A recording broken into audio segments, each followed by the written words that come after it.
Alors, donc bonjour à tous et bienvenue à cette quatrième séance du séminaire du projet Richelieu, Histoire du quartier.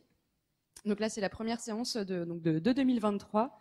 On n'a malheureusement pas encore reçu les plaquettes imprimées des prochaines séances du séminaire, mais sachez qu'il y a bien des séances jusqu'à la fin du mois de juin qui sont programmées. Donc si vous êtes dans la mailing list, bien sûr, je vous ferai suivre toutes les informations utiles à ce sujet. Donc, pour rappel, le séminaire s'appelle Étudier la ville, un dialogue entre pratique numérique et histoire de l'art. Donc, évidemment, la cathédrale Notre-Dame n'est pas dans l'enceinte du quartier Richelieu, mais les techniques et la méthode mise en place dans ce projet de chantier scientifique de Notre-Dame nous intéressent énormément, puisque nous aussi, avec le projet Richelieu, on a l'intention de réaliser des modèles 3D, de la photogrammétrie, et également, on va compter s'inspirer un petit peu de votre projet. Alors, donc, la séance du jour porte effectivement sur le chantier scientifique de Notre-Dame de Paris, donc des données aux connaissances multidisciplinaires, enjeux d'analyse. Et pour cela, donc, on reçoit aujourd'hui Violette Abergel et Dany Sandron, que je remercie à nouveau de leur présence et d'avoir accepté notre invitation. Donc Violette, vous êtes l'auteur d'une thèse dirigée par Livio De Luca qui porte sur le relevé numérique d'art, et je n'en dirai pas plus. Et vous êtes actuellement chargée de recherche au CNRS. Et Dany Sandron, vous êtes professeur d'histoire de l'art à Sorbonne Université et porteur de plusieurs projets dans le cadre du centre André Chastel et notamment de la plateforme Plémo 3D avec laquelle...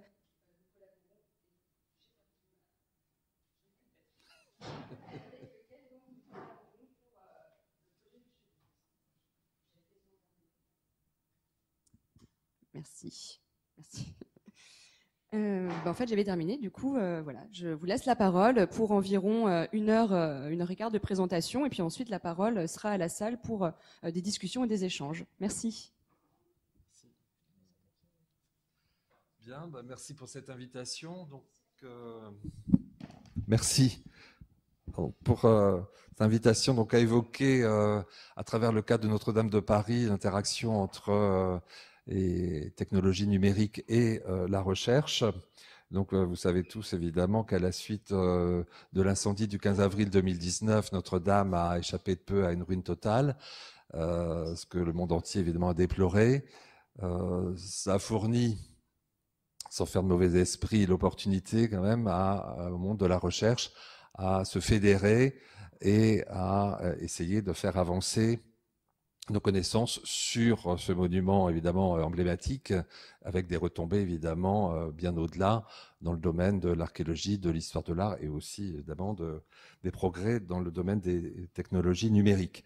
Alors c'est mis sur pied assez rapidement ce qu'on appelle le chantier scientifique de Notre-Dame, avec l'appui du ministère de la Culture et du CNRS, du Centre national de la recherche scientifique, qui a abouti au bout de quand même presque 2 ans à la mise sur pied donc de 9 groupes de travail que vous voyez ici affichés, qui correspondent pour la plupart à des matériaux utilisés dans la construction de la cathédrale, le bois, le métal, la pierre, le verre, qui comprend évidemment les vitraux, les structures donc qui correspondent évidemment à l'ossature du monument, mais à d'autres techniques, enfin d'autres domaines d'approche sur l'acoustique et les sons, qui concerne aussi des musicologues, évidemment, sur les émotions et la mobilisation qu'on a vu se développer à un rythme incroyable dans les heures qui ont suivi le sinistre. Donc, ce sont des ethnologues qui s'occupent de ce groupe. Le groupe Décor, le dernier né, dont je suis le coordonnateur.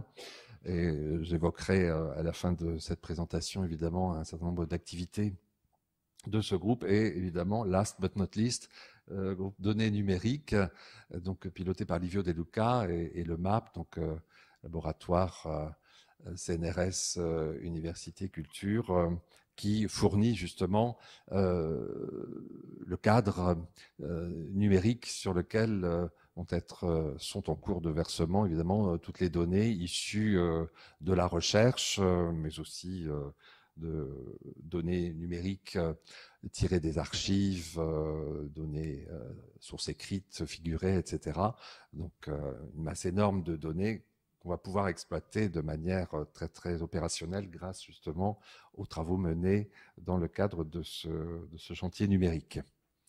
Donc, ce chantier scientifique de Notre-Dame de Paris, donc ouvert dans les semaines qui ont suivi le sinistre, qui s'est développé donc assez rapidement, continuera à travailler évidemment à moyen terme et sans doute au-delà de la fin de la restauration de l'intérieur de la cathédrale qui est fixée au 8 décembre 2024, sachant que la restauration de l'extérieur de l'édifice, qui demande des opérations lourdes, ne sera pas achevée à cette date.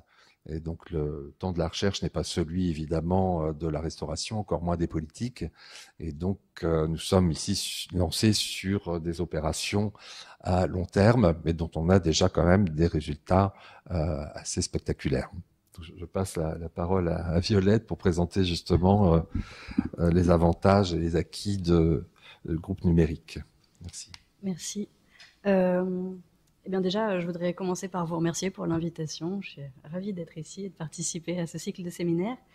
Comme l'a dit Dany, donc moi je fais plutôt partie du groupe de travail données numériques, donc qui est coordonné par Livio De Luca.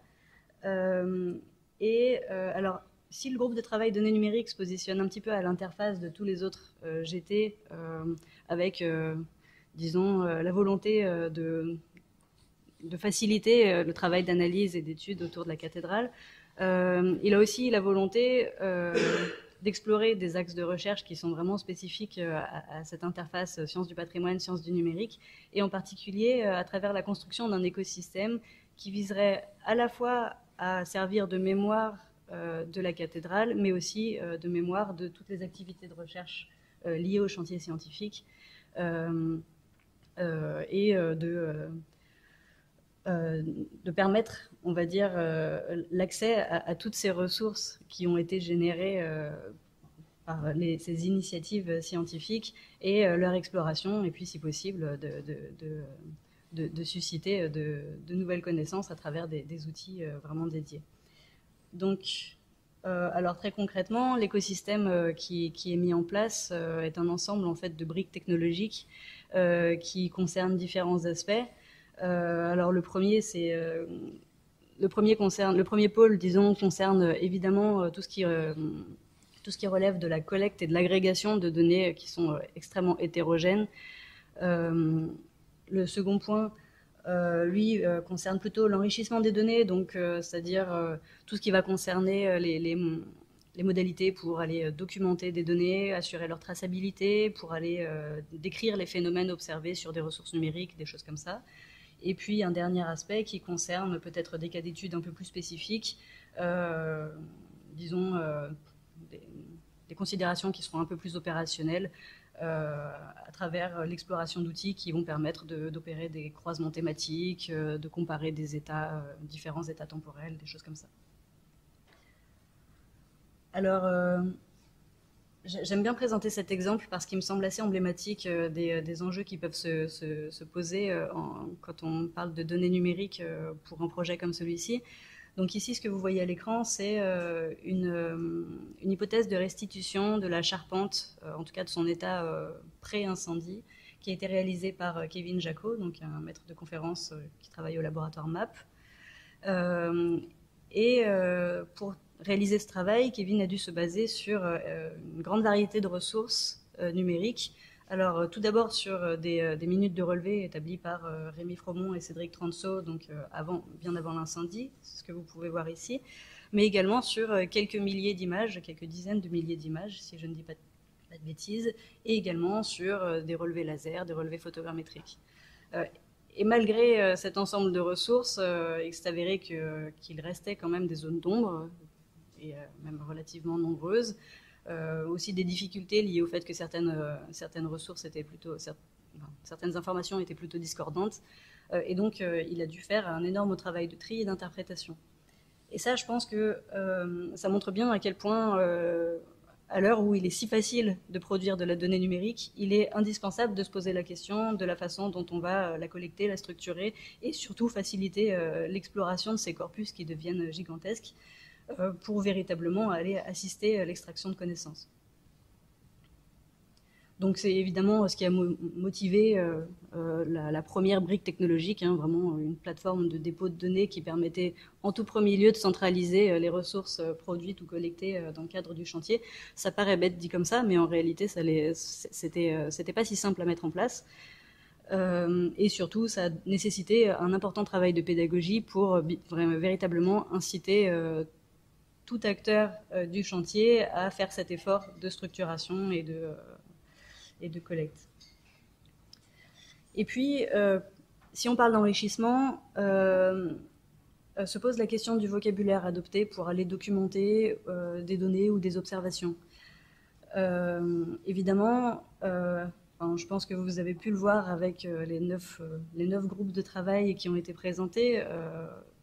Ces 9 groupes de travail mobilisent des acteurs qui ont des profils qui sont très différents et donc qui ont un bagage, on va dire, académique ou scientifique aussi assez hétérogène. Et c'est-à-dire qu'ils parlent, pour le dire autrement, on parle des langages différents. Et on peut utiliser des mots différents pour désigner les mêmes phénomènes ou au contraire utiliser les mêmes mots pour désigner des choses qui n'ont rien à voir. Et à ce titre, il est indispensable de se poser donc cette question du vocabulaire et d'essayer au moins de structurer les choses. Donc ici, ça se passe avec donc cette seconde brique technologique qui est OpenTeso, donc un gestionnaire de thésaurus, qui nous permet de définir des concepts, de définir les relations qui lient ces concepts entre eux, et de les aligner avec d'autres thésaurus, ce qui est évidemment indispensable pour aller faciliter l'interrogation des ressources. Donc, pour l'instant, les thésaurus, donc il y a plusieurs thésaurus qui ont été constitués autour du projet, qui renseignent des éléments de vocabulaire qui concernent l'architecture, les techniques constructives, les matériaux, les phénomènes d'altération, les techniques d'analyse et d'examen, les instruments, mais également les acteurs, les institutions impliquées, ce genre de choses. Et puis, une fois qu'on a un vocabulaire commun, alors je n'irai pas jusqu'à dire un vocabulaire qui fasse consensus, mais en tout cas, une fois qu'on est à peu près capable de se comprendre les uns les autres, il devient possible de procéder aux étapes suivantes, c'est-à-dire tout ce qui va concerner plutôt l'indexation, la catégorisation documentaire des données collectées. Donc là, on parle d'une plateforme qui s'appelle ArcheoGrid et qui permet d'établir des jeux de métadonnées qui seront liés aux ressources qui ont été déposées sur le serveur, donc qui permettent de renseigner pour chaque fichier sa provenance, les spécifications techniques des instruments qui ont permis de produire la ressource, mais aussi de documenter des aspects comme la localisation spatio-temporelle de la ressource, mais aussi de lier des descriptions qui sont plus thématiques. Par exemple, pour les claveaux, on ne va pas renseigner, pour des photographies de claveaux, on ne va pas renseigner uniquement les informations concernant la photographie elle-même, mais également des informations qui concernent plutôt le concept claveau. En l'occurrence, avec le GTPierre, on a travaillé sur des fiches descriptives qui permettaient de décrire des traces d'outils, les matériaux employés, des choses comme ça.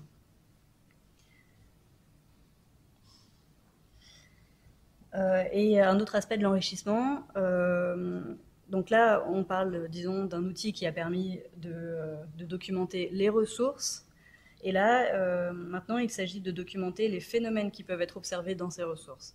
Donc, la brique que vous voyez ici, donc s'appelle IOLI, c'est une plateforme d'annotation sémantique pour la documentation collaborative d'objets patrimoniaux. Donc, c'est une plateforme qui est développée au MAP et qui permet d'aller donc créer des annotations sémantiques. Donc, concrètement, un utilisateur va déposer une série de photographies de son objet d'étude. Ces photographies sont spatialisées par photogrammétrie et à partir du moment où ce processus est réalisé, les utilisateurs peuvent à n'importe quel moment tracer une région sur une image. Cette région sera automatiquement reprojetée sur toutes les images sur lesquelles la zone est visible et également sur une représentation 3D. Et à cette région peut être liée une description qui est thématique et qui est librement structurable, donc qui pourra contenir des informations donc, sur les phénomènes observés à travers des champs de texte, des champs de date, des URL, On va pouvoir lier des documents multimédia additionnels, donc éventuellement faire des liens avec des rapports d'expertise, des choses comme ça.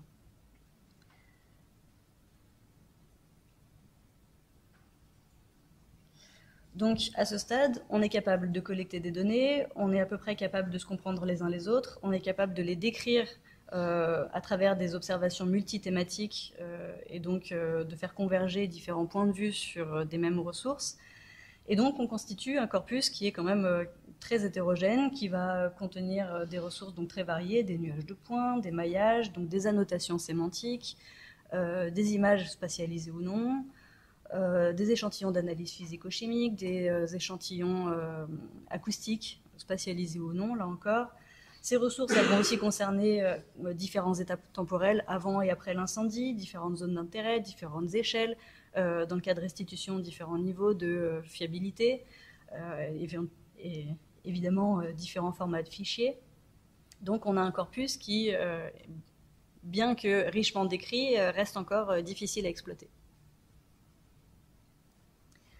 Donc ça soulève évidemment des enjeux d'exploration, c'est ce qui nous a conduit à produire cette nouvelle brique technologique. Cette fois-ci, on parle d'un visualiseur 3D, donc qui permet de centraliser dans un même espace de représentation les ressources qui ont été collectées, ou du moins celles qui sont spatialisables, et donc de superposer différents états temporels. Par exemple ici, sur cette animation, vous voyez un nuage de points qui a été réalisé par lasergrammétrie avant l'incendie, entre 2006 et 2012. Vous voyez également un relevé qui a été fait après l'incendie, sur lesquels on peut voir les restes carbonisés de la charpente s'effondrer, et également une hypothèse de restitution de la charpente dans son état pré-incendie. Donc on va pouvoir aussi faire réaliser du suivi. Donc cet outil a pour vocation, là cette fois-ci, vraiment de faciliter à tous les chercheurs l'accès à ces ressources et surtout leur manipulation, puisque si on devait manipuler chaque ressource individuellement, évidemment ça poserait de très importants problèmes d'accessibilité et ça rendrait difficile, voire impossible, la mise en convergence de regards experts et multidisciplinaires surtout. Et donc dans cet outil, on va proposer des outils de mesure, mais également donc des outils de mesure relativement classiques, mesure de distance, mesure d'angle, des choses qui sont plutôt habituelles quand on parle de 3D, mais également des fonctionnalités ad hoc, donc qui ont été développées vraiment sur mesure pour les acteurs du chantier au fil de nos différents échanges. C'est-à-dire que des membres du chantier vont nous faire part d'un problème, d'une question qu'ils se posent, et on réfléchit ensemble à ce qu'on va pouvoir implémenter pour leur faciliter la tâche. Et donc c'est ce qui nous a conduit à produire différents outils, notamment d'anastylose virtuelle, des choses pour réaliser des animations multitemporelles, faciliter l'exploration des ressources en se basant sur l'exploitation de la nomenclature. Donc je vais revenir dessus. Donc là, c'est ce que j'étais en train d'évoquer. Cette brique, donc ce viewer, a été connecté avec la plateforme OpenTeso, donc les gestionnaires de thésaurus dont je parlais tout à l'heure, dans lequel on a une branche renseigne donc la nomenclature qui est utilisée par la maîtrise d'œuvre pour décomposer les volumes de la cathédrale. Donc les volumes de la cathédrale sont décomposés en groupes et en sous-groupes. Donc on trouve donc la cathédrale, par exemple dans la cathédrale on trouve la nef, dans la nef on trouve différentes travées, etc. Donc dans le viewer on peut exploiter ce découpage pour aller discriminer l'affichage des éléments qui ont été collectés. Donc là, c'est un filtrage, disons, thématique, un filtrage spatial, mais en réalité, on pourrait procéder de la même manière pour réaliser un filtrage sémantique, puisque les données ont été autant que possible documentées et enrichies. Donc, plutôt que de réaliser un filtrage guidé par la nomenclature, on pourrait très bien demander de n'afficher que les ressources qui ont été produites par une personne spécifique ou à une date spécifique, ou qui représentent un phénomène d'altération particulier.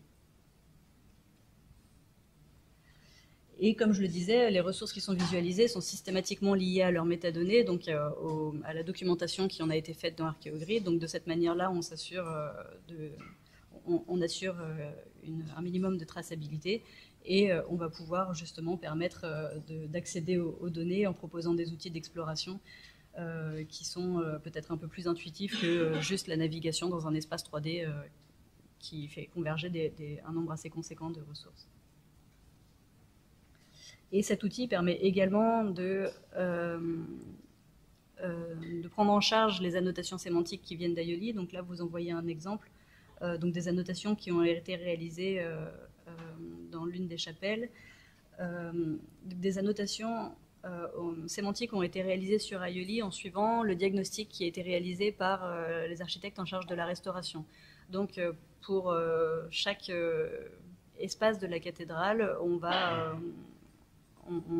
retrouver un certain nombre d'annotations qui vont décrire le nom, par exemple les pierres altérées à remplacer, des observations qui ont été faites sur des dégradations, ou au contraire simplement des commentaires sur l'évolution de certaines zones du monument, des choses comme ça. Et toutes ces annotations, donc là on parle je pense que ça se quantifie en dizaines de milliers d'annotations. Elles peuvent être également chargées dans le viewer et superposées à des états antérieurs. Donc c'est ce qui va nous permettre aussi de faire du suivi temporel. Donc là, vous en voyez un exemple. Je ne sais pas si c'est très visible à l'écran. Ici, il s'agit d'une annotation qui concerne les vitraux. Donc on va retrouver des informations concernant la date, l'auteur du vitrail, des informations sur sa structure, sur le type de pose, les armatures et surtout les interventions qui sont proposées dans le cadre de la restauration. Et toutes ces données-là, toutes ces données qui sont affichées, sont exploitables ensuite pour proposer différents outils d'interrogation et pour aller faire du croisement disciplinaire. Donc ça commence à devenir intéressant, c'est-à-dire on ne parle pas seulement d'aller observer ce qui a déjà été fait, on va pouvoir commencer aussi à se pencher sur la façon dont on va pouvoir extraire de nouvelles connaissances en croisant toutes ces ressources. Et là, c'est un autre outil que j'évoquais, un outil d'Anastylos qui a été développé cette fois-ci pour le GT-Pierre. Donc là, le GT-Pierre essayait avait l'intention de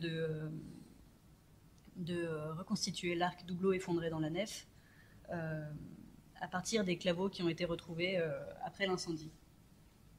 Or, la manipulation de ces claveaux est plutôt délicate, plutôt complexe à opérer sur le chantier. Ça a été fait, mais c'est compliqué. Donc, ils ont d'abord procédé avec une bâche qui était une bâche sur laquelle était imprimée une coupe à l'échelle 1 et manipuler les claveaux individuellement. Mais non seulement ces claveaux sont lourds à déplacer, mais en plus de ça, ils n'étaient pas tous décontaminés, donc ça demandait des précautions supplémentaires, sans parler du fait qu'ils ne sont pas tous stockés au même endroit. Donc, ça rendait évidemment ce travail très fastidieux. Et en discutant ensemble, on a réalisé qu'on pouvait leur proposer des choses pour leur faciliter la tâche, en tout cas qui leur permettaient de préétablir des hypothèses, quitte à les valider in situ après coup. Donc là, l'outil que vous voyez ici permet, à partir d'un modèle théorique de l'arc doubleau, d'aller tester différentes hypothèses de localisation des claveaux, de les faire pivoter, de vérifier s'ils s'accordent, vérifier par observation si les raccords semblent cohérents, tous ces aspects-là, et éventuellement de rajouter quelques commentaires ou de modifier la texture pour aller manifester un certain niveau d'incertitude de l'hypothèse en cours. Et ensuite, évidemment, toutes ces positions de claveaux sont exportables sous la forme d'une table et donc réexploitables dans leurs outils spécifiques.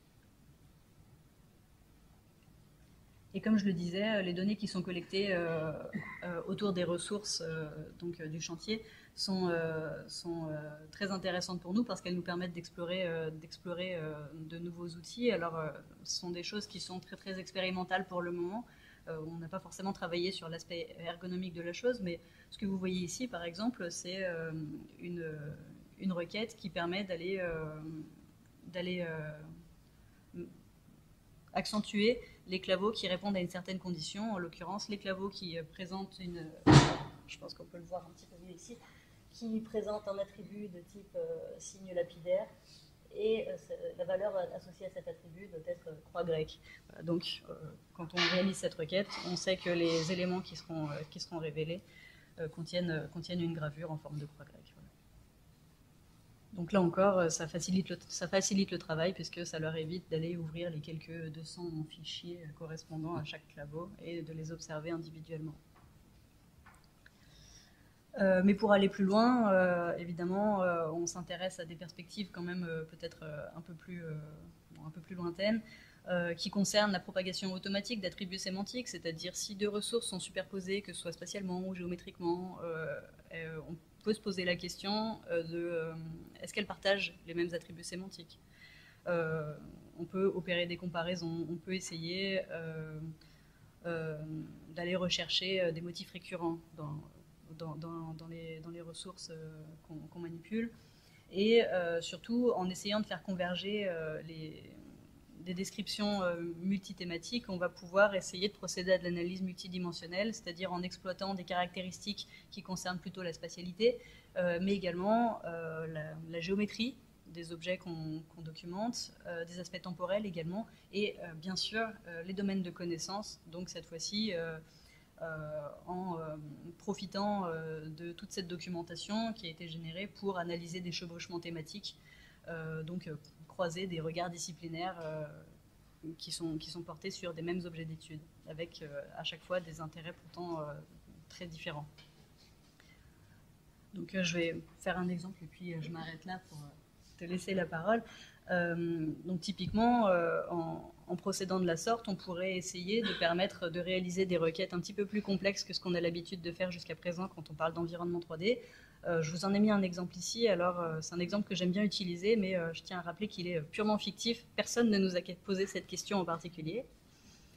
Mais concrètement, si je me posais la question de récupérer toutes les ressources numériques qui représentent un vestige, dont la longueur est supérieure à 1 mètre, qui auraient été trouvées dans des espaces limitrophes à la travée T22 et qui soient antérieures au déblaiement de juin 2020.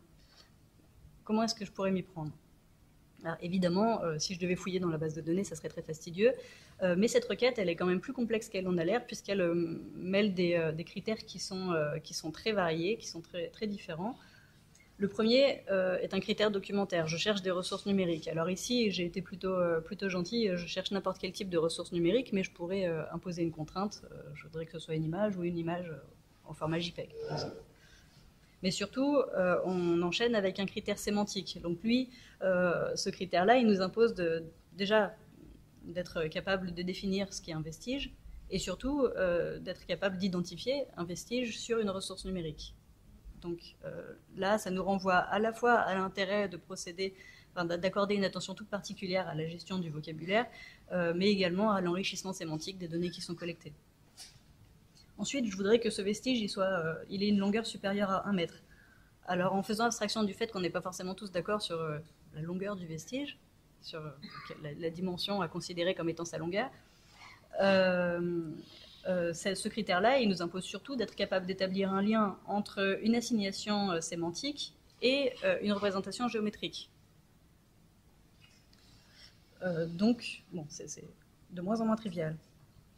Ensuite, on voudrait que ce vestige ait été trouvé dans des espaces limitrophes à la travée T22. Donc là, ça nous impose d'être au clair sur la nomenclature, d'être capable de lier des ressources à des limites spatiales, et surtout d'être capable en parallèle d'explorer cette nomenclature de façon à comprendre quels sont les espaces limitrophes, donc en allant interroger les liens hiérarchiques entre les volumes de la cathédrale.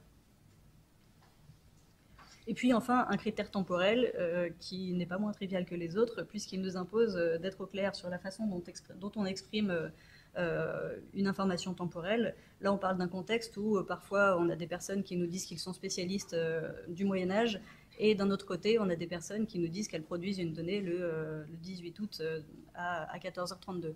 Et donc ça, évidemment, comment est-ce qu'on va croiser cette information ? Là encore, a priori, la porte d'entrée serait celle du vocabulaire contrôlé. Donc tout ça pour dire que c'est loin d'être évident et que ça nous impose un effort particulier qui n'est pas forcément visible en surface à travers les briques que j'ai présentées, mais qui est une préoccupation constante qu'on a et qui guide tous les efforts de structuration qu'on fait depuis le début, donc depuis maintenant plus de 2 ans.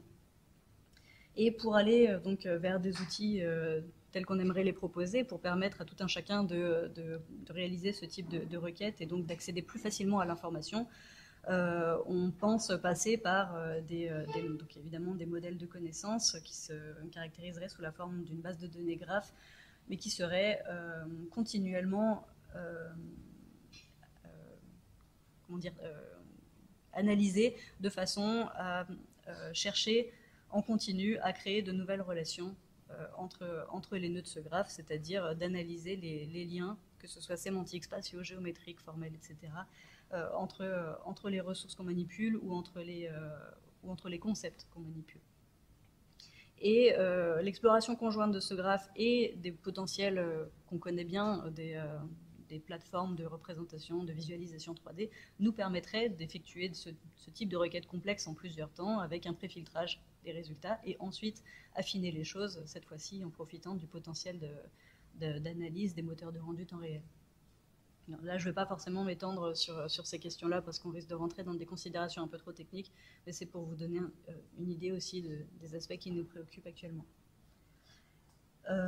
Et puis, pour montrer que c'est quand même pas si éloigné que ça comme perspective, je voulais montrer cette image. C'est une première transcription d'une partie de la nomenclature sous la forme d'un graphe. Donc ici, on voit un nœud qui correspond au cœur de la cathédrale. Alors, je suis navrée, j'ai perdu ma souris. Ouais. On voit le cœur de la cathédrale et on voit des espaces enfants de ce cœur. Par exemple, ici, le collatéral intérieur nord, qui lui-même contient différents sous-espaces.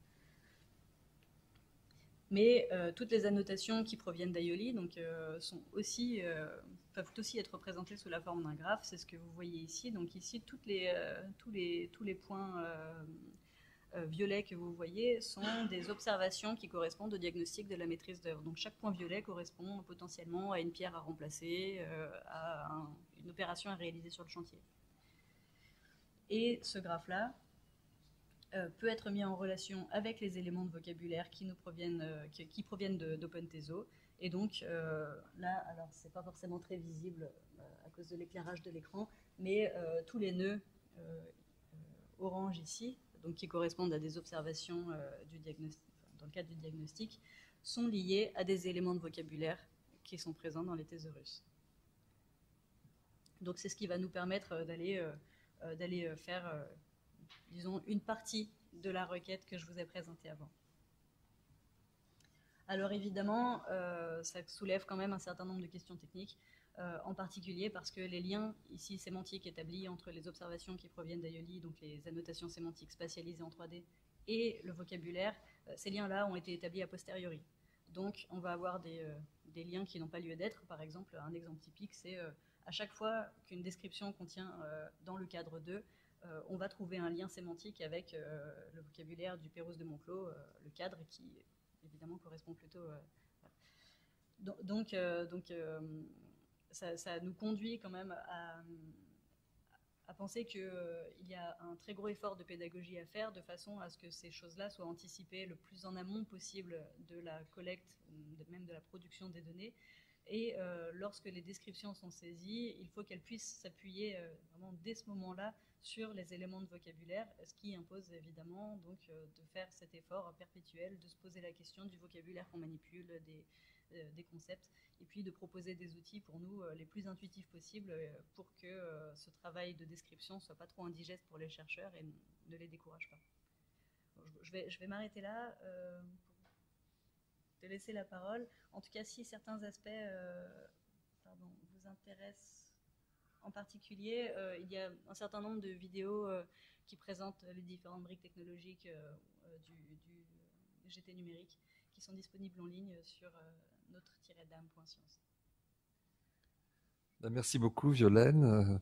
Et moi, je voudrais illustrer à travers des cas précis d'opérations sur le terrain. On va travailler à la source qui va nourrir évidemment ce que Violaine a présenté, donc les plateformes avec ces possibilités variées d'interrogation. Des opérations donc qui touchent des éléments de décor monumental de la cathédrale et qui sont menées donc par des ingénieurs de notre plateforme Plémo 3D, donc une plateforme d'équipement mobile de numérisation et modélisation 3D, animée donc par Grégory Chaumet qui est dans la salle, ingénieur de la plateforme, avec des opérations aussi de relevé menées par Denis Ayot, enfin ponctuellement sur le décor monumental de Notre-Dame, et qui utilise les technologies donc de la scanner lasergrammétrie, pardon, et également de la photogrammétrie. Donc des enquêtes menées sur le terrain, où on essaie de se rendre une fois par semaine à peu près, avec évidemment des grandes contraintes, puisque le chantier de restauration accélère depuis la rentrée de septembre dernier. Mais bon, on obtient toujours quand même des créneaux pour mener des relevés sur le terrain. Et évidemment, après, les données sont traitées au laboratoire, donc ici même au centre Chastel. Donc, montrer une petite vidéo. Voilà, qui illustre donc des opérations de relevé, essentiellement scanner laser, qui portent aussi bien sur des portails que sur du décor architectural, donc essentiellement des chapiteaux, des clés de voûte, comme vous voyez ici, et qui tirent profit évidemment de la présence partout à l'intérieur de la cathédrale et aussi à l'extérieur d'échafaudages qui permettent d'accéder à des zones qui autrement seraient inaccessibles. Donc ici Grégory Chaumet avec un scanner manuel qui peut donc effectuer assez rapidement, ponctuellement, donc un relevé de base de support. On est ici dans le bas-côté extérieur nord du chœur. Donc en quelques minutes, le relevé peut être effectué avec vérification évidemment que tous les détails ont bien été pris en compte, qu'il n'y ait pas de lacunes. Il y a parfois des lacunes quand les reliefs sont trop complexes, avec des creux, etc. Mais vous voyez ici, après traitement, donc la possibilité de visualiser comme une coupe sur ce support fasciculé. Et les opérations comparables sont menées sur des chapiteaux. Donc ici, on va voir plusieurs exemples de chapiteaux des tribunes du chœur. Donc des arcades qui donnent sur le vaisseau central. Et là encore, grâce à la présence d'échafaudages, on peut approcher de très près et donc faire un relevé systématique de ces éléments de décor.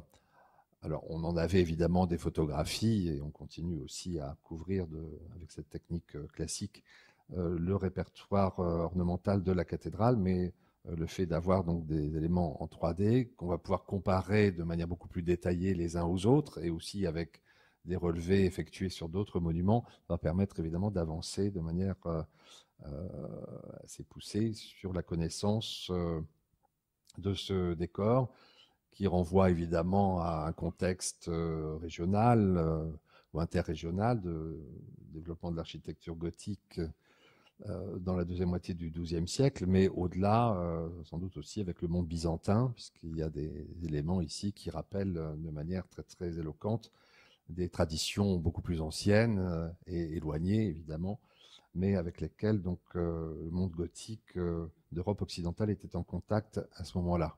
Donc il faut imaginer ces opérations complétées par des relevés menés ailleurs.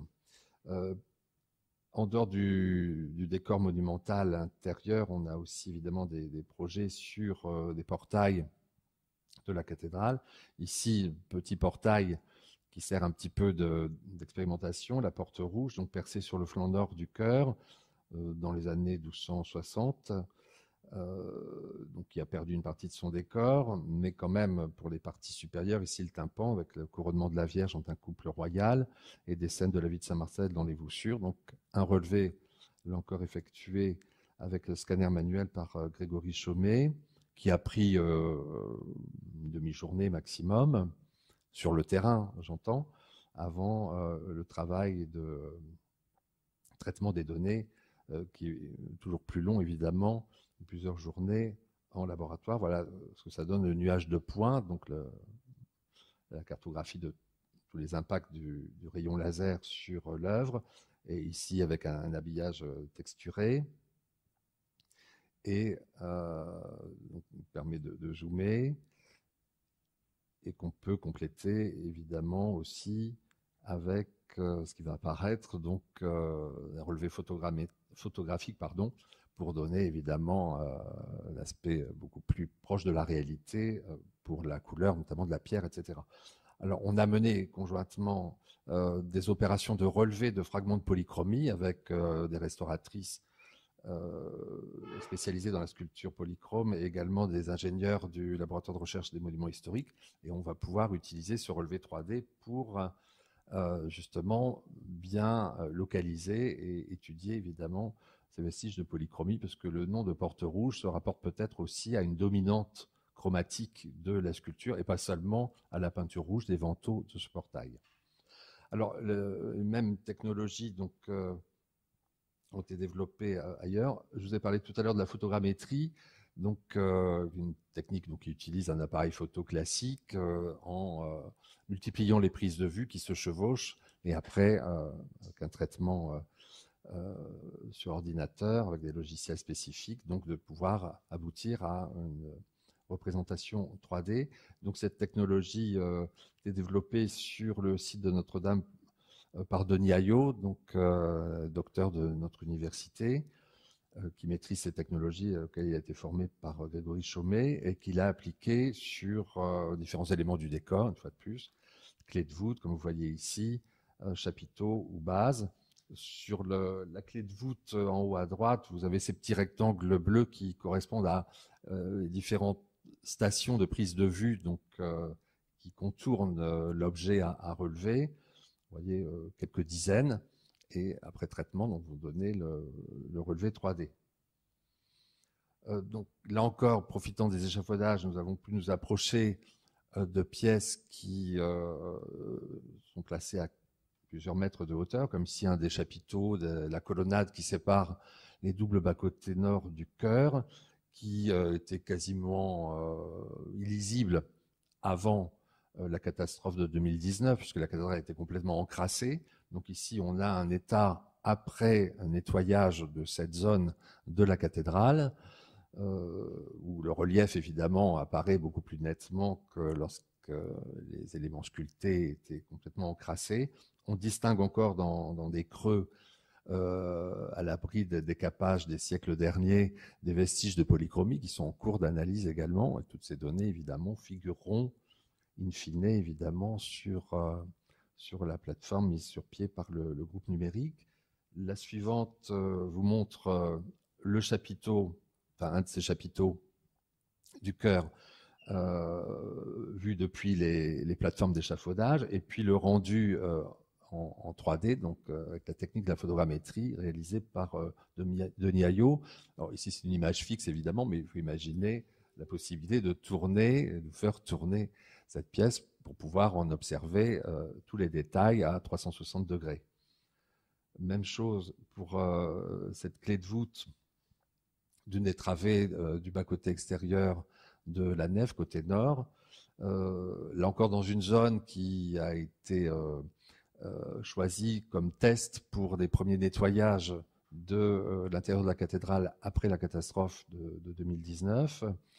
Donc cette clé de voûte où on peut distinguer des traces de polychromie, notamment des fleurs de lys dorées. Là encore, des prélèvements ont été effectués par des ingénieurs du laboratoire de recherche des monuments historiques, Stéphanie Duchesne, Witold Novick, en cours d'analyse pour essayer de dater le plus précisément possible cette polychromie qui n'est peut-être pas d'origine donc du XIIIe siècle, enfin fin XIIe, début XIIIe, mais qui pourrait remonter à la fin du Moyen-Âge ou au XVIe ou XVIIe siècle. Donc ça, c'est en cours. Des relevés utilisant les mêmes technologies de la photogrammétrie ont été utilisés récemment pour les relevés de la clôture du chœur de Notre-Dame. Donc ces portions donc, de cloisons enrichies d'un décor historié illustrant des scènes de l'enfance du Christ du côté nord et des apparitions du Christ après sa résurrection du côté sud. Donc ici on est côté nord évidemment. Vous avez une photo avant l'incendie, où évidemment cette clôture du chœur était relativement facile à observer. Ce n'est pas perché à des hauteurs inaccessibles, mais encrassé, et puis quand même le visiteur se trouvait à quelques mètres en contrebas. Ici, là encore, avec la possibilité d'accéder aux échafaudages et de profiter d'un nettoyage encore en cours de cette partie. On a donc relevé ici la scène de la présentation au temple et de Jésus parmi les docteurs, qui va pouvoir, là encore, servir de support à des études beaucoup plus approfondies que celles qu'on a menées précédemment sur cette clôture. Certaines sculptures sont quasi invisibles dans la cathédrale parce qu'elles sont situées à de très grande hauteur. On a ce buste d'homme qu'on avait repéré, je me rappelle, avec Andrew Tallon, celui qui a réalisé le premier relevé scanner de Notre-Dame, donc qui était signalé par Violaine à la fin des années 2000. Andrew en avait fait une photographie rapprochée, mais cette statue se trouve ici, donc quelques mètres au-dessous d'une des retombées d'arc. C'est absolument pas accessible, il n'y a pas de coursière à proximité. Donc maintenant, évidemment, une fois de plus, avec la présence d'échafaudages, on a pu s'approcher. Denis Ayot a fait un relevé photogrammétrique, donc on a vraiment une représentation, enfin un relevé 3D de ce buste, dont on pourrait tirer d'ailleurs une impression 3D, à destination évidemment d'un musée. On parle d'un projet en cours, nous on est encore officialisé, de musée de l'œuvre de la cathédrale. Ce type de sculpture évidemment qui pourrait être amené par le biais d'une copie à partir du relevé photogrammétrique, être amené à être présenté au public. On se demande s'il ne s'agit pas là d'un portrait d'architecte, Jean de Chelles ou Pierre de Montreuil, qui sont mentionnés évidemment pour la construction des nouvelles façades du transept dans les années 1260 à peu près. Même processus pour se relever d'une statuette d'ange qui se trouve donc dans les écoinçons des arcades d'accès au double bas-côté du chœur depuis le transept. Donc ici, on est dans le bras sud du transept. Donc là encore, des pièces qui sont difficiles à observer, délicat d'en apprécier la qualité, très très élevée, et qui, grâce à ces relevés opérés sur le terrain, vont être beaucoup plus accessibles.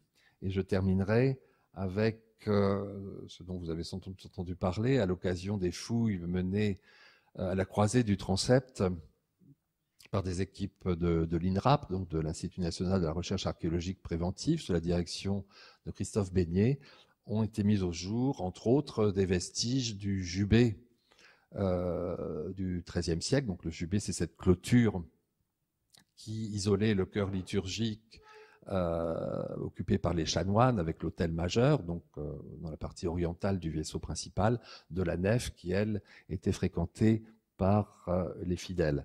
Donc ce jubé a été remonté vraisemblablement aux années 1230.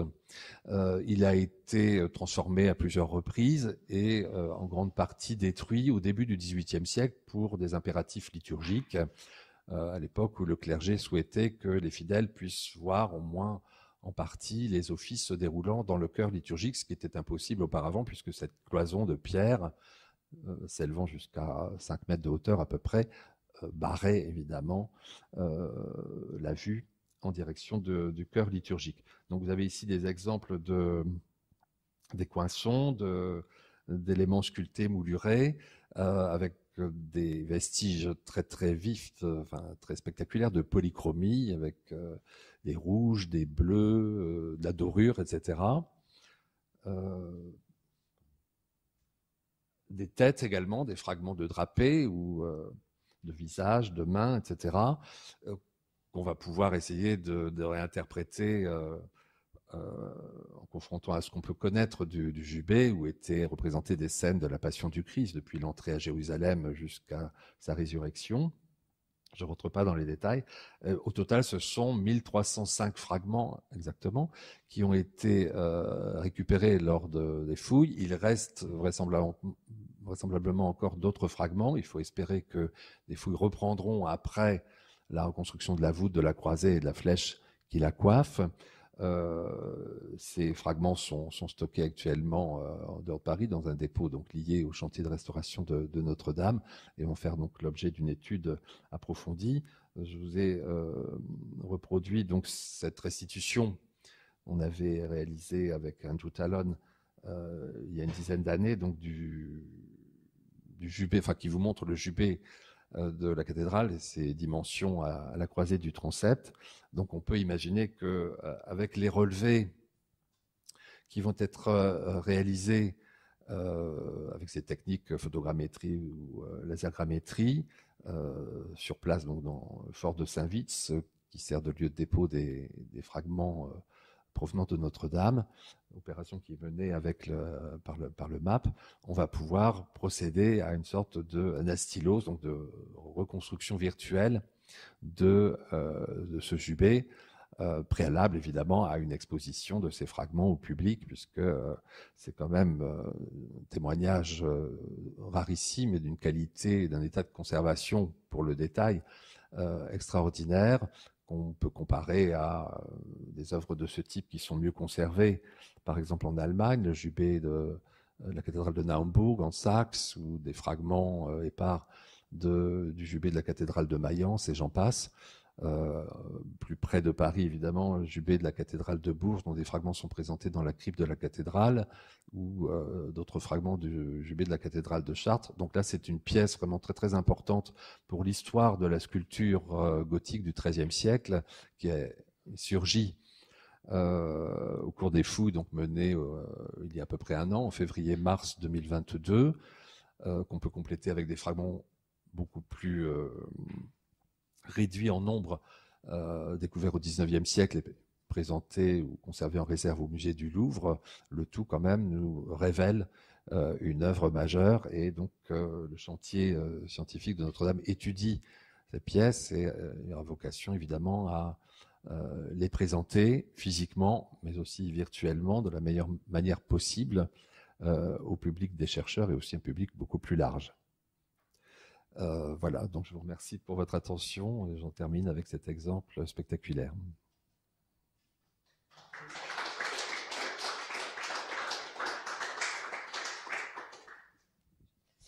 Merci beaucoup pour votre intervention, c'était très intéressant. Avant que je pose mes propres questions, je suppose qu'il doit y avoir des questions dans la salle pour nos deux intervenants. Personne n'ose se lancer. Ah. Merci beaucoup pour cette présentation. Ça fonctionne. En fait, je me demandais comment vous traitiez les sources historiques ou sources historiques secondaires. Vous avez peu parlé des sources textuelles. J'imagine qu'elles sont mobilisées pour l'analyse du corpus. C'est le cas probablement pour la reconstitution du jubé. Comment est-ce que c'est intégré dans votre démarche ? Vous parlez de l'écosystème ou plutôt dans des cadres plutôt thématiques? Oui, l'écosystème, mais aussi éventuellement l'intégration dans l'ensemble du processus de ces sources historiques, sources textuelles et documentaires à l'appui en fait des éléments spatiaux. Alors, du point de vue de la recherche, évidemment, on ne peut pas isoler le travail sur le terrain à caractère plutôt archéologique de la recherche historique.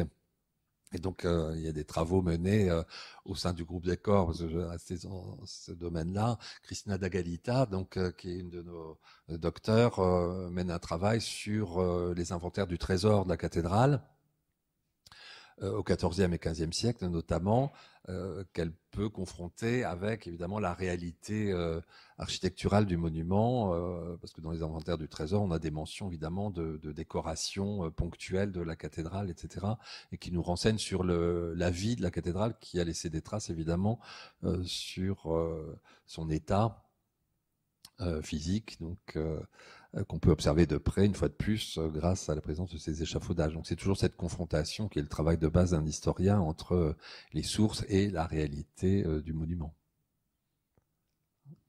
Oui.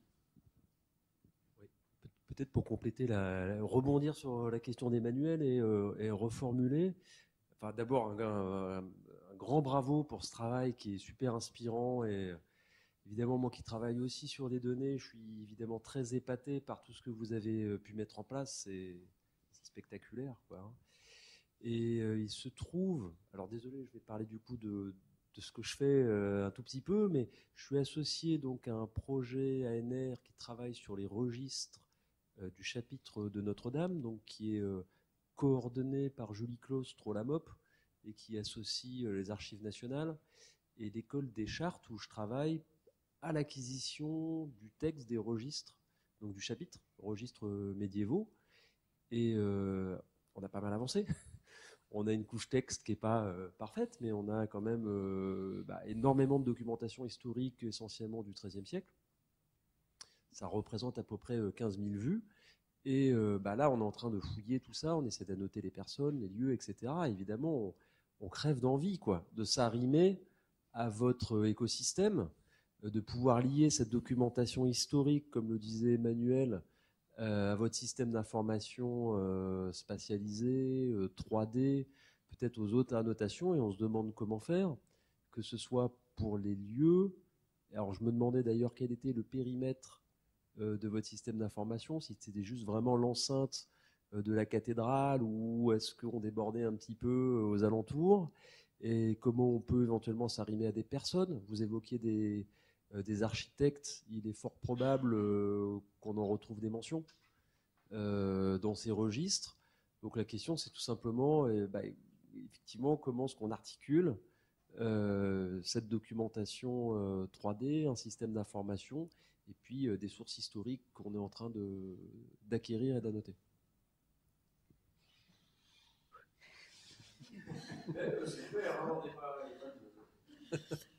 Vaste question.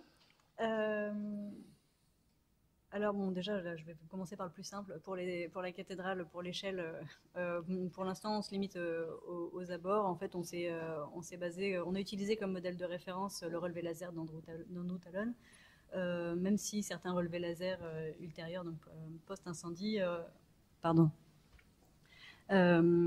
présentent les abords de la cathédrale, donc les façades des rues adjacentes. On a pour l'instant pas eu de demande particulière allant dans le sens d'un élargissement de ce périmètre, mais je pense que si ça devait se présenter, ça poserait pas de souci particulier. Ensuite, pour le reste de la question, évidemment, c'est un peu plus délicat pour nous parce que il est clair qu'il est quand même un peu plus complexe d'aller spatialiser des ressources textuelles, bien sûr, d'autant plus lorsqu'elles sont manuscrites. Donc ça soulève des questions qui sont, disons, un petit peu en marge de l'écosystème.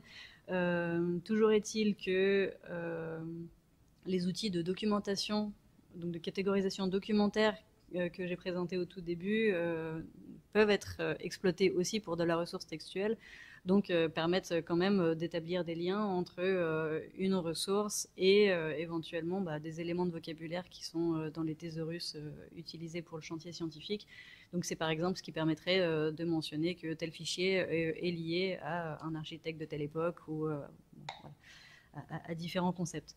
C'est pas forcément assez fin pour les analyses que vous pourriez avoir envie de faire à l'intérieur de ces ressources. Il me semble que dans le cadre d'un travail avec le GT Décor, si je ne dis pas de bêtises, on est en train d'explorer la possibilité de lier des annotations sémantiques spatialisées avec des ressources additionnelles qui elles-mêmes peuvent être annotées, mais leurs annotations elles-mêmes ne sont pas spatialisées. Donc potentiellement, on pourrait annoter du texte et utiliser du texte annoté comme ressource multimédia additionnelle jointe à une annotation qui, elle, est spatialisée. C'est un moyen un petit peu dérivé d'aller explorer le corpus en profitant quand même de la structuration qu'on a proposée. Je ne sais pas si ça répond à votre question. Si, en vrai, la discussion elle s'ouvre, mais on peut aussi considérer qu'un compte rendu d'une séance de chanoine, c'est une annotation, par exemple, sur un jouet, sur un élément du bâti, alors, c'est pas vraiment à moi d'engager cette discussion, puisqu'il y a un groupe de travail qui travaille sur le bâti au sein de l'ANR, à faire partir des sources. Là, c'est plutôt à eux d'engager le dialogue avec vous. C'est Philippe Bernardi, non? Oui. Ben, je dois le voir prochainement, oui, justement, pour échanger. Ouais.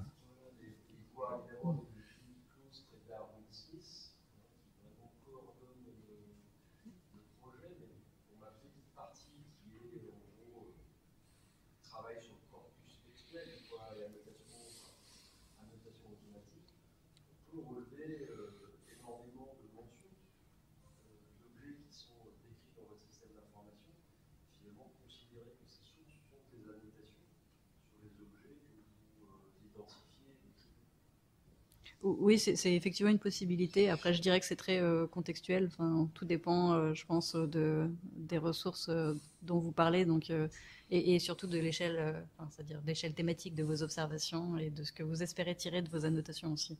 Donc, je pense pas qu'on puisse donner une réponse générale pour ça. Il y a différentes stratégies à envisager en fonction vraiment de vos objectifs en matière d'interrogation et d'analyse. Simplement, c'est par exemple, là je suis resté bloqué sur le Jubé, mais si j'ai une des mentions du Jubé dans mes registres, pouvoir poser tout simplement des clés qui identifient l'objet et qui permettraient ultérieurement d'extraire toute la documentation relative au Jubé, par exemple. De manière très simple, juste de notre côté. On a aussi le journal des travaux de Viollet-le-Duc, donc il y a quand même beaucoup d'informations qu'on peut ramener de manière pertinente sur l'ensemble, je pense. Alors, une expérimentation qui a été faite, donc cette fois-ci avec le GT Pierre, donc à l'intérieur d'Archéogrid. Je dois rentrer un peu dans des considérations peut-être un peu plus spécifiques, mais dans Archéogrid, habituellement, donc on va documenter des ressources, donc plutôt des fichiers. Mais avec le GT Pierre, on s'est rendu compte qu'ils avaient tout intérêt aussi à être capables d'établir des espèces d'extraits de corpus qui soient justement guidés par des considérations thématiques.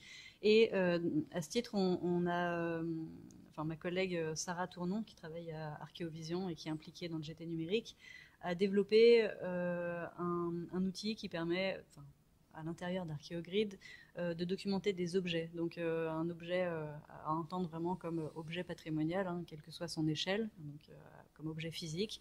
L'objet physique lui-même peut être documenté à l'aide de fiches descriptives thématiques.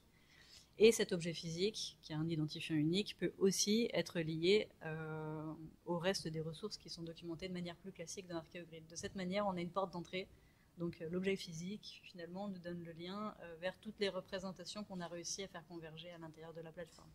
Donc typiquement, quand on clique sur le claveau N1A, on a accès à la fois à un lien vers sa représentation 3D isolée, mais également un lien vers le viewer 3D qui lui présente l'ensemble des ressources que je vous ai montrées, et également toute une série de liens vers des photographies qui représentent le claveau et tous les renseignements qui vont avec. Et à ces corpus-là peuvent ces corpus-là peuvent évidemment contenir des rapports, des documents en tout genre. Donc, qu'ils soient récents ou non, je pense que ça ne fait pas de grande différence pour peu qu'ils aient été bien documentés. Merci. Est-ce qu'il y a d'autres questions dans la salle? Non. Alors, moi, j'avais une question peut-être pour vous deux, notamment. Vous avez parlé au début de la question des émotions et de l'acoustique. Alors, l'acoustique, j'ai l'idée, mais les émotions, est-ce que c'est lié un petit peu aux travaux sur l'histoire des sensibilités, un peu dans la lignée d'Alain Corbin, enfin, la question vraiment de la pratique du monument, des impressions, d'histoire des sens. Enfin, est-ce que c'est lié à l'événement incendie ou aux événements ou vraiment au monument en lui-même, et comment est-ce que ça se traite ensuite, notamment dans la plateforme Aioli? Alors, le groupe Émotion est animé par des ethnologues. C'est Claudie Voisna du CNRS qui le coordonne. Donc, c'est elle qu'il faudra inviter, évidemment, pour en parler. Ce que j'en sais, pour les échanges et puis les réunions qu'on a entre coordonnateurs, c'est que c'est surtout axé sur l'émotion suscitée par la catastrophe, les réactions, et la mobilisation de l'opinion publique au niveau international, les dons, etc., etc. Ça s'intéresse aussi évidemment à l'aspect métier du chantier de restauration, donc un peu les réactions des différents corps de métier qui sont intervenus, spécialisés dans l'industrie du bâtiment, ou les cordistes, etc. Et puis leur médiatisation, différents organes de presse, etc. À partir du 15 avril 2019. Ouais. Alors après l'intégration dans Violaine évoquer ça. Pour l'intégration dans la plateforme, alors attention, Aioli, c'est une brique de la plateforme, c'est la partie annotation sémantique. La plateforme elle-même s'appelle Endam. Et pour l'intégration dans la plateforme, alors je crains de ne pas pouvoir vous répondre en détail, mais il me semble qu'il était question de de documenter les résultats de leurs enquêtes dans ArcheoGrid, donc de documenter vraiment les fichiers produits à l'issue de ces enquêtes menées auprès du grand public, et éventuellement aussi des ressources qu'ils ont collectées dans le cadre de leur travail. Mais à ce que je sache, pour l'instant, les discussions ne sont pas allées plus loin que ce travail de documentation. D'accord, donc c'est un chantier en cours qui après pourra être intégré à la... On est ouvert à la question. Alors j'avais aussi une autre question davantage sur justement les relevés que vous faites de tout ce qui est décor, portail, etc. de la cathédrale. Est-ce que, alors j'ai l'impression que c'est des relevés qui sont faits de l'existant, enfin de l'état actuel forcément. Est-ce que vous les confrontez avec par exemple des sources historiques, c'est-à-dire toutes les planches gravées, les dessins qui ont eu lieu faits de la cathédrale 18e siècle, 19e siècle par exemple? Est-ce qu'il y a aussi l'intention de plaquer des relevés historiques sur les relevés actuels pour générer un discours peut-être plutôt d'historien de l'art sur la culture visuelle, les contrastes entre les représentations? On sait que les relevés anciens ne sont pas toujours très justes. Voilà, je me demandais s'il y avait... Je pense que c'est un travail pharaonique, mais... Voilà, donc il y a, dans l'urgence, évidemment, c'est de faire des relevés sur place parce que les échafaudages, évidemment, ne vont pas rester pendant des dizaines d'années. L'intérieur de la cathédrale va être vidé, a priori, pour décembre 2024. Donc actuellement, on se positionne sur ces opérations. Mais évidemment, du point de vue de l'histoire de l'art, on va faire des comparaisons et avec des documents plus anciens. Donc sur le Jubé, bon, il n'y a pas une iconographie énorme. Enfin, on peut découvrir aussi des choses. Et puis dans les sources écrites, évidemment, en cours d'exploitation, ça apportera pas mal de choses. Donc évidemment, il y aura un travail, disons, classique d'histoire de l'art. Mais pour l'instant, faute de temps, évidemment, on se focalise sur les relevés sur le terrain. Oui. D'abord création de la base de données, et ensuite... Oui. D'ailleurs, j'ai une question sur le traitement réservé au 19e dans ce chantier. Alors, c'est une question que tous les 19e se posent, évidemment. Et je sais que, Dany, évidemment, ce n'est pas ta première préoccupation, mais pour le coup, est-ce qu'on profite de l'occasion pour traiter le 19e Ah ben bien sûr, oui. À part égale. Donc Marie-Hélène Didier, qui fait partie du groupe Décor, qui est inspectrice des monuments historiques, elle avait lancé avant même l'incendie le nettoyage de certaines chapelles du chœur, qui évidemment révèlent le décor conçu par Viollet-le-Duc, considérablement encrassé, etc. Ces opérations se poursuivent. Les chapelles de la nef, par exemple, ont malheureusement été décapées dans les années 50 et 60, après la Deuxième Guerre mondiale. Elles ont perdu donc le décor que Viollet-le-Duc, donc vers le milieu du 19e siècle, y avait fait faire. Mais on a retrouvé assez récemment, enfin pour 2014, l'exposition du bicentenaire de la naissance de Viollet-le-Duc à la Cité de l'Architecture, mais ça n'avait pas été exploité à fond, faute de temps. Une trentaine de rouleaux de carton sur lesquels étaient contrecollés des documents originaux, donc émanant de Viollet-le-Duc et de ses collaborateurs, donc documentant ses projets de mise en peinture des chapelles de la nef. Tout ça est conservé évidemment aux archives de la médiathèque de l'architecture, enfin maintenant du patrimoine et de la photographie, pardon. Et donc on a pu aller voir ces rouleaux, prendre des photographies, etc. Olivier Poisson, inspecteur général des monuments historiques à la retraite, travaille dans notre groupe, donc justement sur ces opérations du 19e et toutes les sources qui les documentent. Donc ça va de soi évidemment qu'on intègre, je crois pour tous les groupes, l'histoire de la cathédrale depuis les éléments les plus anciens jusqu'à nos jours pratiquement. Ça peut justement s'exposer sur la plateforme numérique, enfin exposer par exemple pour un élément, avoir une sorte de superposition de couches comme ça historique, enfin, qu'on pourrait visualiser au premier coup d'œil. Oui, c'est possible. Alors, pour l'instant, le cas s'est pas présenté, c'est-à-dire on n'a pas de données vraiment emblématiques sur lesquelles faire des tests, mais par exemple, on a travaillé sur du multitemporel, c'est-à-dire pour certains éléments, notamment les claveaux, on a connaissance de différents états temporels. En tout cas, on sait où est-ce qu'ils ont été retrouvés. On pense savoir où est-ce qu'ils étaient avant l'effondrement de l'arc Doubleau. Et donc, forcément, dans le viewer, quel état on choisit. Et donc, ça nous a conduit à nous poser un certain nombre de questions et à mettre en place une sorte de slider temporel qui permet de faire varier la position des objets au cours du temps. On pourrait raisonner tout à fait de la même manière pour d'autres éléments, même s'ils sont statiques, c'est-à-dire faire varier non pas la position, mais la texture, la géométrie, ce genre de choses. Mais le cas s'est pas présenté, donc on n'a pas pu concrètement développer un outil dédié à ça, mais donc ça ne représente pas technologiquement de contraintes particulières, si ce n'est un travail d'ergonomie pour que ce soit digeste pour les utilisateurs. D'accord, merci. Est-ce qu'il y a des questions ou est-ce que Loïc peut-être je suis... Ouais. Moi, je connais un peu aussi. Livio a participé au lundi numérique de l'INHA en octobre ou en novembre avec Roxane Roussel. Donc, bref, la présentation de l'outil, elle a déjà été faite à l'INHA un peu. Moi, je me demande, par exemple, sur l'ouverture des données, ce que vous envisagez ou ce qui est envisagé, autant sur les résultats de la recherche que sur la quantité de données pharaoniques que j'imagine vous avez produites et que vous gérez. Honnêtement, là, j'ai peur de te dire des bêtises. Je sais que la plateforme a pour vocation à rester et à subsister bien au-delà du chantier. Par contre, sur l'ouverture, je ne sais pas comment est gérée la situation, d'autant que il me semble qu'au début du chantier, le travail de collecte a été rendu un petit peu compliqué par des considérations, disons, un peu juridiques sur la récupération, la réutilisation de certaines ressources. Et donc ça soulève des questions qui me dépassent. Donc je suis navrée de ne pas pouvoir te répondre. Non, tout va bien. Ce qui peut être ouvert le sera, j'imagine, mais pour le reste. Et comment, je ne sais pas. Et quelle perspective vous avez sur les futurs développements d'Aioli? Y en a-t-il? Est-ce que l'objectif c'est de consolider et puis de multiplier les cas d'usage différents pour justement augmenter la robustesse de tout ça? Enfin, je ne sais pas, qu'est-ce que vous voyez dans la suite sur l'outil?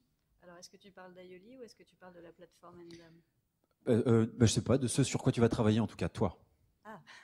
Tu vois, parce que je sais pas exactement, enfin voilà, je sais pas dans quoi tu vas bosser pour la suite. Alors là, un premier challenge, ce serait d'essayer de généraliser l'expérience, c'est-à-dire de capitaliser sur l'expérience acquise dans le développement de cet écosystème pour essayer d'appliquer le même raisonnement à d'autres cas d'études, donc pas forcément liés à la cathédrale.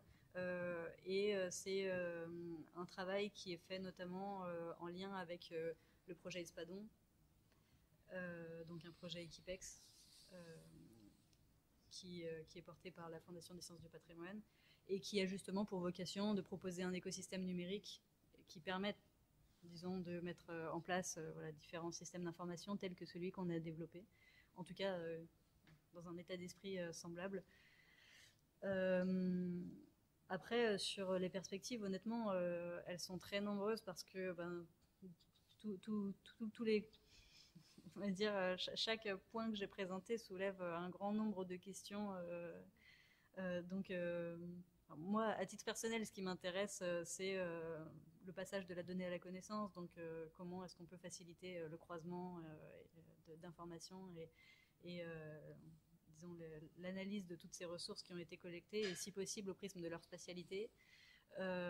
Après, le GT numérique, dans le GT numérique, il y a beaucoup de monde et ils auront probablement tous un intérêt un peu plus spécifique. Donc, il y a vraiment beaucoup de choses qui vont pouvoir être faites à partir de ce cas d'étude. Ok, donc tu vas probablement, toi, personnellement, essayer de te rapprocher plus des enjeux de, justement, ingénierie des connaissances, ce genre de choses. Et puis, enfin, je sais pas, quels enjeux parce que je trouve la force de tout ça, c'est aussi la grande part laissée à la visualisation, comme si voir c'était savoir. Enfin, bref, ce genre de discussion-là. Est-ce que vous avez, je sais pas, écrit des choses un peu sur les forces et les limites de ces outils de visualisation, de données et de liens entre différentes choses? Enfin, je sais pas.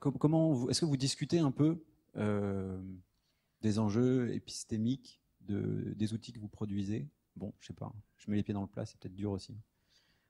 c'est pas forcément évident parce que au même titre que pour les relevés du GT Décor, donc il y a cette contrainte temporelle. Nous aussi, on essaye quand même de nous attacher à produire des choses qui puissent être exploitées dans le cadre du chantier de restauration. Donc on a quand même aussi, disons, des priorités à donner. Mais bien sûr, oui, on réfléchit aux limites que ça soulève, en particulier aux limites méthodologiques. Et à titre personnel, tu parlais de visualisation et de modèle de connaissance. Moi, ce qui m'intéresse, c'est précisément cette convergence-là pour aller voir si on ne peut pas bénéficier du meilleur de l'un et de l'autre pour aller aménager peut-être en temps réel des espaces informationnels qui sont spécifiquement guidés par des intérêts d'un utilisateur ou par un axe d'entrée qui peut être librement choisi, et donc réviser complètement la notion de sérendipité, par exemple, ou des choses comme ça. Je sais pas si ça te... Ouais, c'est parfait.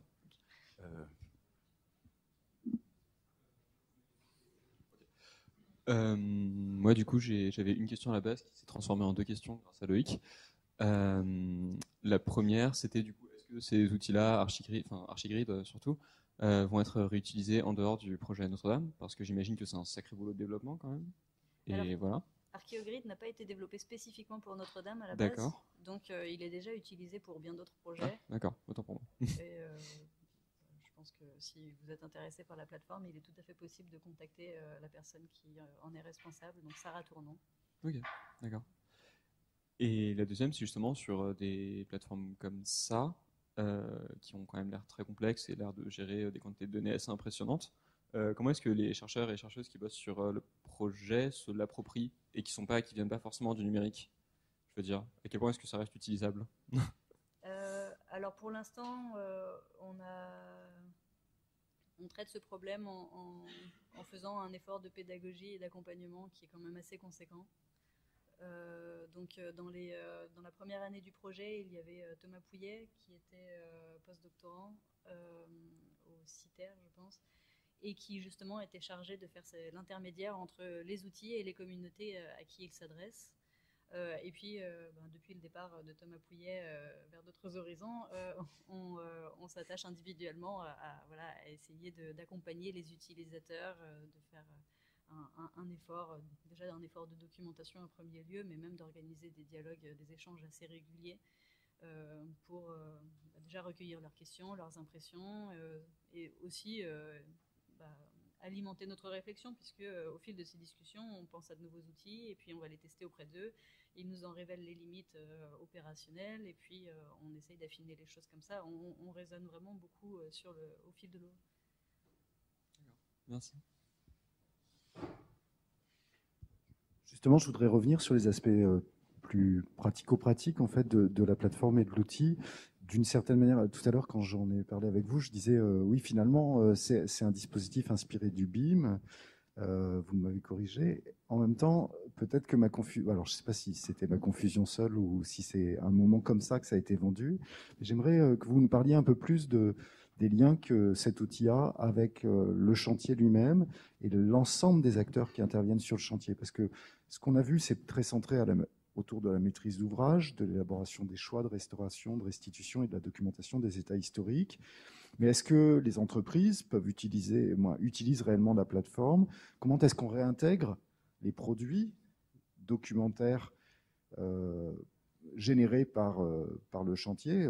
Il y a des relevés, des attachements, toute une série d'autres pièces documentaires qui sont certainement générées. Est-ce qu'elles sont réintégrées dans l'outil documentaire? Et puis, je pose cette question-là parce que de manière générale, sur l'ensemble des chantiers du patrimoine, il y a probablement peut-être quelque chose à concevoir en termes d'accompagnement logiciel du chantier patrimonial, plus spécifique, qui répond beaucoup plus spécifiquement aux enjeux que les BIM standards qui sont commercialisés. C'est-à-dire, parce que du coup, il y a tout un tas d'autres éléments sur l'économie du chantier qui pourraient être gérés, sur les coûts, sur plein d'autres aspects. Alors, je pense que Livio répondrait mieux que moi, bien mieux que moi à cette question. Alors, à ma connaissance, les enjeux concernant l'économie, vraiment ces aspects-là du chantier n'ont pas été, en tout cas, n'ont pas été traités par le biais de l'écosystème. Pour le reste, pour le lien avec les entreprises, je peine un peu à vous répondre parce que en réalité, on a eu beaucoup comme intermédiaires des personnes qui travaillaient pour la maîtrise d'œuvre, mais qui elles étaient en lien avec les entreprises impliquées sur le chantier. Donc, plusieurs personnes de la maîtrise d'œuvre utilisaient de manière très régulière, notamment le viewer, mais pas uniquement. Mais pas forcément de retour d'expérience qui me permettent de vous dire ce qu'elles en ont tiré concrètement. Est-ce que c'était juste pour extraire du plan coupe élévation, ou est-ce qu'au contraire il y a eu des utilisations un peu plus spécifiques qui en ont été faites? Ça, je ne peux pas vous dire. Actuellement, on est en train de travailler avec l'entreprise qui était en charge des capteurs pour faire le monitoring de la cathédrale. Donc pendant le chantier, et on récupère les données issues de leurs capteurs et on va essayer de les spatialiser dans le viewer. Mais là encore, je peine à anticiper la manière dont ces ressources vont être réutilisées par la maîtrise d'œuvre ou par les entreprises liées à la maîtrise d'œuvre. Si je peux ajouter une chose, pour ce qui est par exemple du bois, il y a un mémoire qui avait été fait il y a une vingtaine d'années à peu près sur la charpente, les charpentes de Notre-Dame, flèche comprise, par Rémi Fromont, qui se trouve depuis la catastrophe être un des 3 architectes en chef responsable donc de la maîtrise d'œuvre de Notre-Dame de Paris, donc qui nourrit évidemment tout processus de recherche sur justement ces charpentes anciennes. Donc je pense que là il y a une connexion. Un autre architecte en chef, donc pour seconder Philippe Villeneuve, qui était en place avant la catastrophe, Pascal Prunet, pardon, lui est en charge aussi des liens avec la recherche, donc le milieu des chercheurs secteur scientifique. Alors je ne peux pas détailler évidemment des résultats précis, mais bon, il y a quand même une volonté pour créer des contacts entre maîtrise d'œuvre, maîtrise d'ouvrage et puis milieu de la recherche. Ouais. Mais une fois de plus, comme il y a des urgences, évidemment, le travail de la maîtrise d'œuvre est énorme. Bien sûr.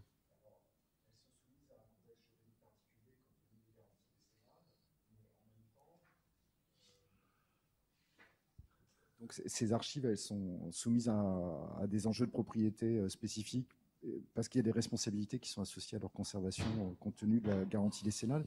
Mais du coup, ce sont des éléments historiques pour l'avenir sur le monument.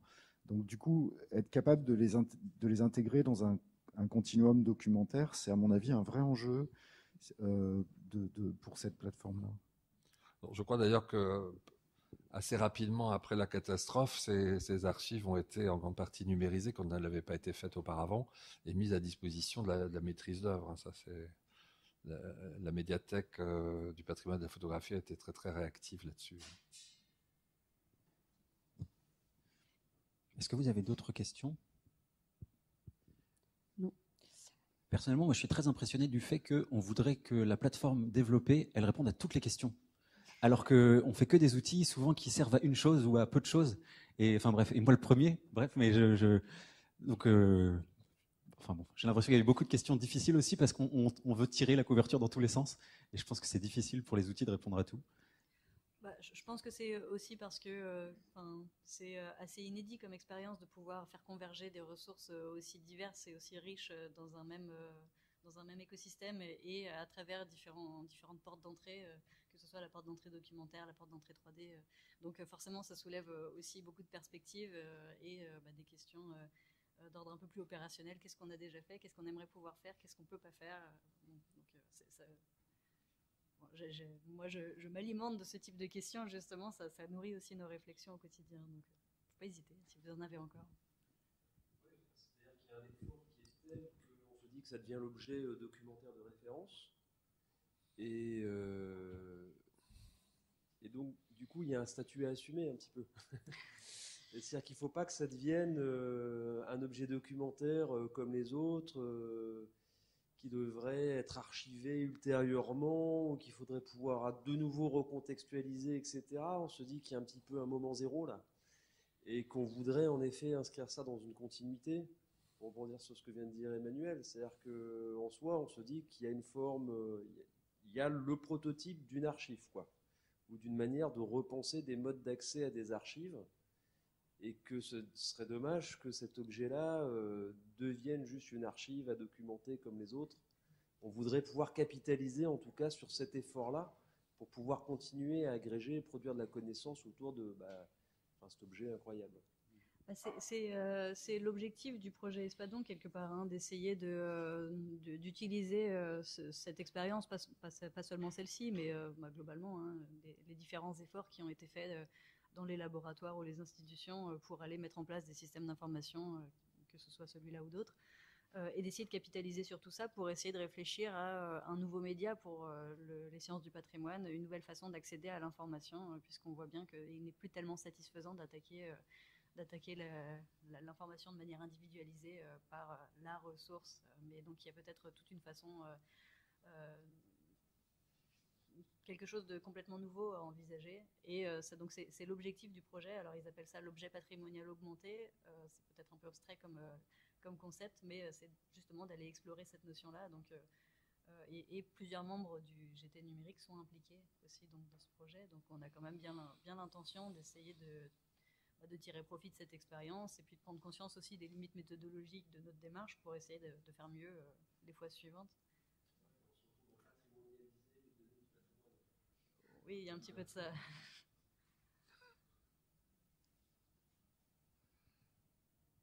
Dans le domaine expérimental, on peut peut-être évoquer l'outil qui est en cours de réalisation par Dassault Systèmes. Je ne sais pas si vous êtes au courant, il y a une salle d'immersion qui a été aménagée à la Cité de l'Architecture et du Patrimoine, donc à Chaillot, à l'extrémité de l'aile de Paris.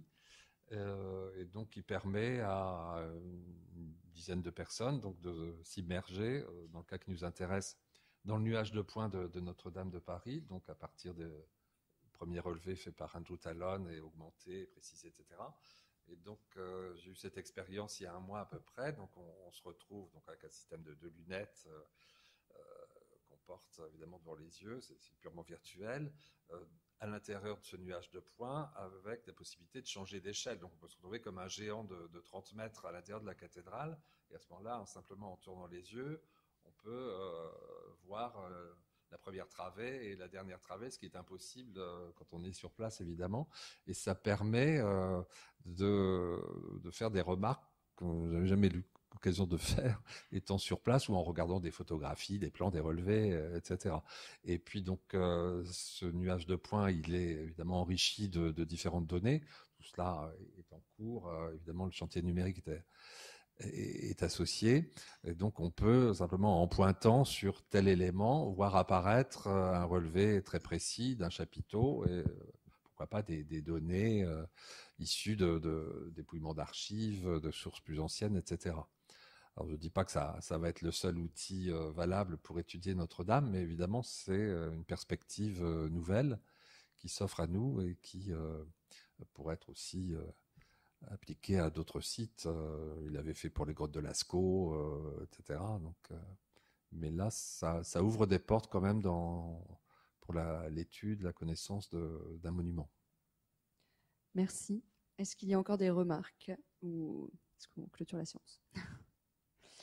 Alors, juste peut-être pour ramener un petit peu le sujet à notre quartier. Il est vrai que pour le projet Richelieu, nous avons aussi l'intention de réaliser un relevé photogrammétrique de la place de la Bourse. Grégory est-il encore là? Voilà, bientôt, on espère. Et notre objectif également, alors là on est sur quelque chose évidemment qui n'a rien à voir, c'est pas du tout le même type d'architecture, le même type d'environnement, c'est assez différent. Donc nous, le relevé de la place consiste vraiment à voir la structure vraiment des bâtiments tels qu'ils sont aujourd'hui, dans l'objectif d'y plaquer nos recherches historiques, c'est-à-dire toutes nos photographies, cartes postales, gravures, dessins, plans, coupes, élévations de bâtiments, pour tenter de proposer au public une restitution vraiment de cet espace urbain. Et si les résultats sont concluants, on espère pouvoir également poursuivre cette démarche avec notamment la rue Vivienne et ensuite on verra plus loin si on a l'occasion. Et voilà, et donc il y a aussi Colin, je crois, qui est ici, je l'ai vu, Colin Prudhomme, qui est étudiant à l'école des Chartes et qui a réalisé le même type de travail avec la rue Galande donc dans le cadre du Paris Time Machine et qui va venir donc sur le projet Richelieu pour travailler avec nous sur ce relevé. Et on a aussi potentiellement l'intention de proposer, alors là ça sera différent de cette immersion dont vous parliez, mais une entrée virtuelle dans le quartier à travers des restitutions de modèles 3D. On avait aussi un peu cet objectif de proposer dans notre site internet une sorte de reproduction de la ville telle qu'elle était au 19e. Alors nous, en l'occurrence, on est très, très 19e dans le projet Richelieu. Voilà, merci beaucoup. J'en profite également pour vous annoncer la prochaine séance de séminaire, puisque je vois que Elsa est parmi nous également. Le 10 février, donc on parlera d'Henri Blondel, architecte du Second Empire, qui a été assez prolifique, donc qui a construit pas mal d'immeubles dans le quartier Richelieu notamment. Et Elsa vient de soutenir sa thèse, qui a été dirigée par Jean-Baptiste Minart à Paris 4. Et avec des collègues du Paris Time Machine, donc Éric Mermet et Laurent Costa, on abordera la question des corpus de thèse et de la mise en donnée des corpus d'étudiants, notamment les très très nombreuses archives que Elsa a pu réunir dans le cadre de sa thèse. On réfléchira ensemble. Donc ça sera une séance qui ne sera pas uniquement une séance informative, mais vraiment l'idée, ça sera aussi de réfléchir ensemble avec cette question d'exposition numérique des données d'étudiants, puisqu'on est très très nombreux à être jeune docteur et avoir des corpus de thèse qui parfois tombent un peu dans l'oubli. Et donc là, ça sera un moyen d'essayer de réfléchir à la valorisation de nos travaux aussi. Voilà, donc notez la date, le 10 février, 10h30, 12h30. Non, ah non, justement. pas du tout. Exactement. Oui, parce que c'est l'après-midi et l'horaire 16h30, 18h30, en salle Giorgio Vasari. Donc pas dans cette salle non plus. Voilà. La salle Vasari qui est au premier étage. Voilà. Merci, bonne journée.